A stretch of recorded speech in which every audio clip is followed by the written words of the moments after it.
let's learn about lug nuts. Lug nuts have a cone side to them. One side has a little cone shape, the other side looks like a normal nut. It's flat.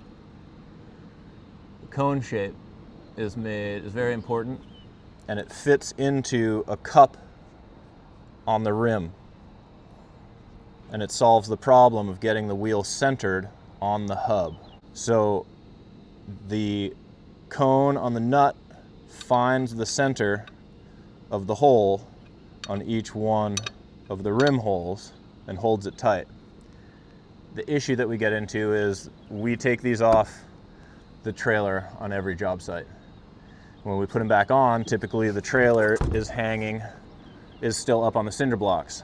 So these are going to sit on one side of the bolts coming out of the wheel hubs. So we put our lug nuts on, get them snug, and then we let the trailer roll a little bit, sometimes just a few feet, and we tighten them up, tighten them up, tighten them up, and then roll it maybe half a mile and tighten them up again.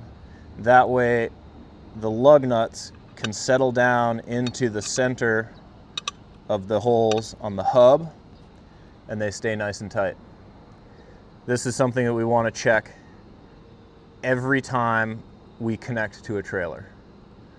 We want to check them when we put the wheels on, check them a few times and tighten them a few times. If we're picking up a trailer at storage where all the lug nuts should be tight and good, we only need to check, let's say 2 or 3 on each side to make sure that since we've put the wheel back on, it hasn't found more center and loosened up the lug. So do not put the wheel on the trailer when it's up on cinder blocks and crank the lug nuts down as hard as you possibly can, because the lug nuts will inherently be off center.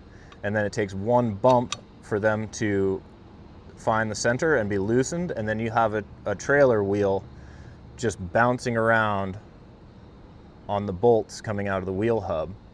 And it chews up the wheel hub. It has to be replaced. It's also very dangerous. The wheel could come off. First of all, make sure that the cone side of the lug nut is going in to the wheel, and make sure that you tighten these multiple times after putting a wheel back onto a trailer, and make sure that you check them before you start driving away with any trailer.